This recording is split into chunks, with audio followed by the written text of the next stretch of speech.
Hello guys, आज मैं आपको सीएफ के बारे में बताने आया हूँ। तो इसके कुछ रूल्स होते हैं, रूल्स टू फाइंड सीएफ। और बेसिकली ये टॉपिक इम्पोर्टेंट है और स्कोरिंग भी है। बेसिकली इससे मार्क्स कुछ भी आ सकता है, लेकिन ये स्कोरिंग है और इजी भी है। तो लेट्स स्टार्ट। तो इसके कुछ रूल्स होते हैं।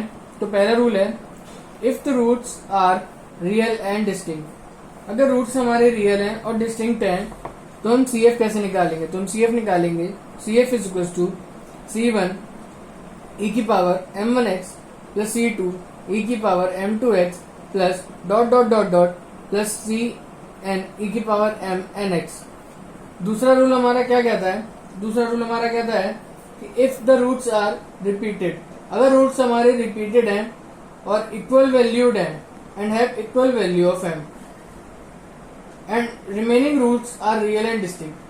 अगर हमारे कुछ रूट्स की वैल्यू रिपीटेड है और वो इक्वल है, बेसिकली रिपीटेड और इक्वल एक ही है, तो और other are real and distinct. और ये वाला हमारा यही वाला केस हमारा यही केस है, ठीक है।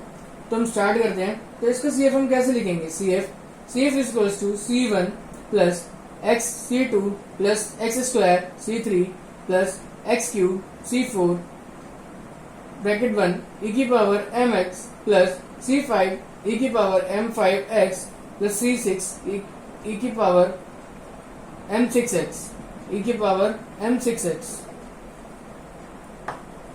इफ द तीसरा रूल हमारा ये है, if the roots are complex number and other are real and distinct. अगर हमारे रूट्स कॉम्प्लेक्स नंबर है, जैसे कि आयोटा की फॉर्म में, अगर हमारे रूट्स आयोटा की फॉर्म में है तो कॉम्प्लेक्स बेसिकली आपको पता होगा कि कॉम्प्लेक्स चलाते हैं।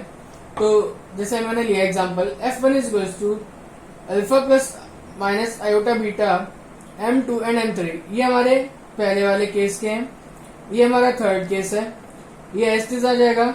इसके लिए हम क्या करेंगे? इसके लिए हम CF लिखेंगे। CF is equals to C1 cos beta x plus C2 sine beta x e की power alpha x plus C3 e की power m3x plus C4 e की पावर m4x। तो अगला रूल पे चलते हैं। अगला रूल हमारा क्या कहता है? If the complex roots are repeated and remaining roots are real and distinct. अगर हमारा कॉम्प्लेक्स रूट्स रिपीटेड है और मतलब इक्वल वैल्यूड है, जैसे कि m1 और m2 इक्वल है, m1 alpha plus minus iota beta और m2 is to alpha minus plus minus iota beta, तो ये कुछ केस हमारा सेकेंड रूल की तरह है। ये हमारा केस सेकेंड रूल की तरह है। और m3 एंड m4 हमारे क्या है? रियल एंड डिस्टिंक्ट है। ये हमारा फर्स्ट केस की तरह है। बेसिकली एक याद करने का तरीका है लिंक करके। तो हम आते हैं हमारे इस वाले केस पे। इस वाले केस में हम CF लिखेंगे। CF is equals to e की पावर अल्फा x ब्रैकेट फिर एक small bracket C1 plus x C2 cos beta x plus C3 plus x C4 sine beta x plus C5 e की power m5x plus C6 e की power m6x। तो I hope rules find करना आपको समझ आ गया होगा। तो हम स्टार्ट करते हैं अपने एग्जांपल्स के साथ। तो हमने पहला एग्जांपल लिया है, d की power 6 minus 1 is equals to 0। अब हमें इसके रूट्स निकालने हैं। आपको बेसिकली फैक्टराइजेशन मेथड पता होगा रूट्स का, जिससे कि हम रूट्स निकालते हैं। और एक ये वाला फॉर्मूला पता होगा, x is equals to minus b plus minus under root b square minus 4ac by 2a। Basically ये दोनों फॉर्मूले आपको हेल्प करने वाले हैं रूट्स निकालने में। बेसिकली फॉर्मूले नहीं, मेथड कह सकते हैं। तो हम स्टार्ट करते हैं अपने पहले एग्जांपल के साथ। तो पहले एग्जांपल हमारा d की पावर 6 माइनस 1। अब हमें बेसिकली ये देखना है कि जितनी इसकी पावर होगी उतने ही हमारे रूट्स होंगे, जितनी इसकी पावर होगी उतने ही हमारे रूट्स होंगे। तो हम स्टार्ट करते हैं। अब इसे ब्रेक करना है हम इसे ब्रेक कैसे करेंगे? अब इसे हम a स्क्वायर a क्यूब का whole square minus b cube का होल स्क्वायर में ब्रेक करेंगे। मैंने यहाँ पे इसलिए नहीं लिखा कि आप समझ जाएंगे। तो बेसिकली मैंने यहाँ d को m से रिप्लेस कर दिया, तो आप कंफ्यूज ना होइएगा, क्योंकि यहाँ पे मैंने m लेके बनाया, ठीक है, आपको m लेके समझाया है, इसलिए मैंने d को m से रिप्लेस करा है। बाकी सब सेम है, मेथड सेम है। अब इसे स्टार्ट करते हैं। तो ये बना m क्यूब का होल स्क्वायर माइनस 1 क्यूब का होल स्क्वायर। अब a square minus B square का फॉर्मूला इसमें लगेगा, क्या लगेगा, a square minus B square का फॉर्मूला लगेगा जो कि होता है a minus B A plus B. तो फिर इसे हमने ब्रेक करा A cube sorry A minus B और ए प्लस बी में A square minus B square का फॉर्मूला लगा के फिर हम आगे चले। अब हमें ए क्यूब माइनस बी क्यूब का लगाना और ए क्यूब प्लस बी क्यूब का लगाना है। इससे हमारे 6 रूट्स आएंगे, एक रूट इससे आएगा, 2 रूट इससे आएंगे, फिर एक रूट इससे आएगा, 2 रूट इससे आएंगे। अब स्टार्ट करते हैं। ये तो नॉर्मली हमने 0 से इक्वेट कर दिया, तो ये आ गया। अब इसका रूट फैक्टराइजेशन से पॉसिबल नहीं है, तो मैंने इसी वाले फॉर्मूले से निकाला है। तो m is equals to -1, b क्या है हमारा -1 है, फिर plus minus under root 3 iota.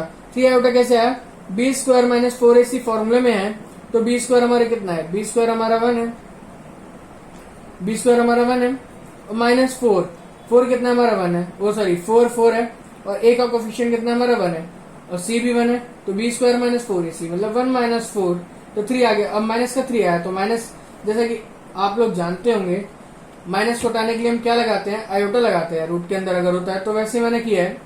तो इसका आंसर आया -1 plus minus root 3 iota by 2। अब इसको हमने 0 से इक्वेट कर दिया, m इक्वल्स टू -1, फिर यही वाला फॉर्मूला लगा दिया, x is equal to minus B plus minus under root B square minus 4ac by 2a। अब वही, तो एक तो ये आ गया। अब अगला आया m इज इक्वल टू 1। अब ये 1 कैसे आया, यहाँ b का कोफिशिएंट -1 है, फॉर्मूले में भी माइनस है, तो +1 हो गया इसके, फिर plus minus under root 3 iota. 3 iota ऐसे बिल्कुल सेम इस तरीके से आएगा, फिर 2a। a क्या है, a हमारा 1 है, a हमारा 1 है। अब इसका हम cf लिखेंगे, तो cf कैसे लिखेंगे, cf is equal to c1 e की पावर x हो गया ये वाला, सॉरी ये +1 आएगा, सॉरी +1 आएगा, ये होगा c1 e की power x plus c2 e की पावर माइनस x। फिर ये दोनों हो गए। अब हम आगे चलते हैं। जो कॉम्प्लेक्स नंबर वाला फॉर्मूला था, क्योंकि इसमें आयोटा आ रहा है तो ऑब्वियसली कॉम्प्लेक्स का लगेगा, तो हम आगे चलते हैं। प्लस e की power minus x by 2 cos 1 root 3 by 2x। अब ये रूट 3 बाई 2x ऐसे आया, अभी रूट 3 बाई 2x ऐसे आया क्योंकि हमने लिखा था alpha plus minus iota beta, alpha plus minus iota beta. तो अल्फा हमारा 1 है, तो मैं ये वाला केस ले रहा हूँ अभी इसके टाइम पे। -1/2 है, तो e की पावर माइनस x बाई 2 हो गया, क्योंकि e की पावर अल्फा x होता है ना, ये रहा e की पावर अल्फा x, तो माइनस x बाई 2 हो गया। c1 cos बीटा की जगह रूट 3/2x लिख दिया। फिर c2 sign root 3/2x, sorry ये c3 और c4 आ गए हमारे, c3 और c4, क्योंकि जितने हमारे रूट्स होंगे उतने हमारे कांस्टेंट होंगे, तो 6 रूट्स हैं तो 6 कांस्टेंट होंगे। ये हो गया हमारा c5, ये हो गया हमारा c6। अब ऐसे ही हम इस पे चले गए। अब +1/2 है, क्योंकि अल्फा की वैल्यू हमारी 1/2 है, तो e की पावर अल्फा x था, तो अल्फा की वैल्यू हो गई 1/2, तो e की पावर x/2 bracket c5 cos root 3/2x plus sine c6 sine root 3/2x। तो ये वाला क्वेश्चन ऐसे होगा, इस तरीके का क्वेश्चन। एक बार याद रखने की है कि जितनी हमारी पावर होगी उतने ही हमारे रूट्स होंगे। अब बेसिकली ये d2y by dx² plus y है। अब इसे हम कुछ नहीं करना, हमें क्या करना है, d बाई dx को हमें d पुट करना है। d बाई dx को d पुट करेंगे तो d² बाई dx² को हम क्या पुट करेंगे, d² पुट करेंगे, ऑब्वियसली सी बात है। तो हमने d² प्लस 1y कॉमन ले लिया, इज टू 0। अब इसे हमने m से रिप्लेस कर दिया, क्योंकि आपको समझाने के लिए मैंने m लिया था फॉर्मूले के लिए। तो ये m² प्लस 1 इज टू 0, तो इसके रूट्स आ गए m is two plus minus iota. अब आयोटा आ गया भैया, तो ये हो गया कॉम्प्लेक्स नंबर हो गया। तो इसका CF कैसे लिखेंगे, CF is to C1 cos beta x plus C2 sine beta x। अब ये वाला समझ आया होगा। अब अगले क्वेश्चन में चलते हैं हम, जो कि क्यूब का है। बेसिकली क्यूब का फैक्टराइजेशन आपको आता ही होगा, तो स्टार्ट करते हैं। हमारा क्वेश्चन है d cube plus 6d² plus 12d plus 8 is equal to 0।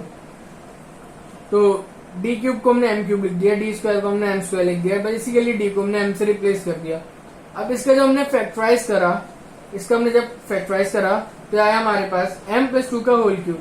अब m+2 का होल क्यूब इज टू 0 आया, तो m की कितनी पावर है, इसकी होल पावर कितनी है, 3 है। यहाँ भी 3 थी, यहाँ भी 3 है, तो बेसिकली 3 रूट्स निकलेंगे, यहाँ की और यहाँ की पावर से मतलब नहीं है, इसलिए हम होल पावर देखते हैं, जो आखिरी की पावर बचती है और जो मेन फॉर्मूले में, जो मेन क्वेश्चन में पावर दी होती है उसे देखते हैं। तो क्यूब दिया है तो 3 है, 3 पावर है तो 3 रूट्स होंगे, सीधी सी बात है, और ये तीनों ही रूट्स कॉमन होंगे क्योंकि m+2 इज टू 0 है, तो -2 -2 -2 इसके रूट्स हो गए। तो इसका CF कैसे लिखेंगे, जैसे हमने रूल 2 में डिस्कस करा था कि अगर वैल्यू रिपीटेड है या रूट्स रिपीटेड है और इक्वल वैल्यूड है तो हम रूट CF ऐसे लिखेंगे, CF is to C1 plus x C2 plus x² C3 e की पावर -2x। अब -2x वही e की पावर mx था, m हमारा -2 है क्योंकि इसमें रिपीटेड वैल्यू और इक्वल वैल्यूड है तो m सेम ही रहेगा। तो अगले क्वेश्चन पे मूव करते हैं। अगला क्वेश्चन हमारा d² प्लस 5d प्लस 6। अब d² को हमने वही m² से रिप्लेस कर दिया, मतलब d को बेसिकली m से रिप्लेस कर दिया, तो ये हो गया m² plus 3m plus 2m plus 6। ये फैक्टराइज करने के बाद हो गया। अब हमने इसका स्प्लिट कर लिया तो हमारे पास रूट्स आएंगे, सॉरी फैक्टराइजेशन फैक्टर आएंगे m+2 और m+3। तो हमने यहाँ पे लिख दिया m+3 और m+2 इक्वल्स टू 0, इसको 0 से इक्वेट कर दिया तो ये आ गया m इक्वल्स टू -3 और m इक्वल्स टू -2। अब इसका CF कैसे लिखेंगे, CF बेसिकली वही है, पहले रूल से इक्वेट कर दिया हमने से, तो CF equals to C1 e की power -2x plus C2 e की पावर -3x। एक बार और C1 e की power -2x plus C2 e की पावर -3x। आई होप आपको CF क्लियर हो गया होगा। मैं आपको आने वाले और वीडियोस में इसके और क्वेश्चंस बताऊंगा और PI निकालना भी सिखाऊंगा। So I hope you will like this video and share, subscribe and comment. Thank you.